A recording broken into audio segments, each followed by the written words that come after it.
السلام علیکم ورحمۃ اللہ وبرکاتہ۔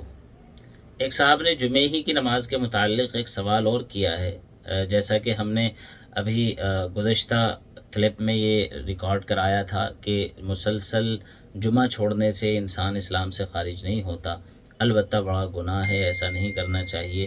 نبی پاک علیہ الصلوۃ والسلام کی بعض احادیث سے یہ ثابت ہوتا ہے کہ وہ منافق ہو جاتا ہے۔ بعض احادیث سے معلوم ہوتا ہے کہ اللہ تبارک و تعالیٰ کی مہر اس کے دل پہ لگ جاتی ہے۔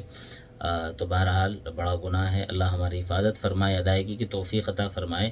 البتہ اسی سے متعلق ایک دوسرا سوال ایک صاحب نے یہ کیا ہے کہ کیا جمعے کی نماز ترک کرنے والا آدمی اس کا نکاح ختم ہو جاتا ہے؟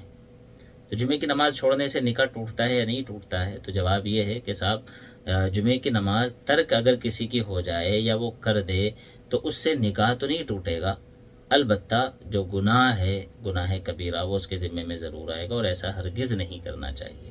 اللہ تبارک و تعالی ہمیں احتیاط کی توفیق عطا فرمائے، ادائیگی کی توفیق عطا فرمائے، ہر طرح کے گناہ سے، شر سے ہماری حفاظت فرمائے۔ السلام علیکم ورحمۃ اللہ وبرکاتہ۔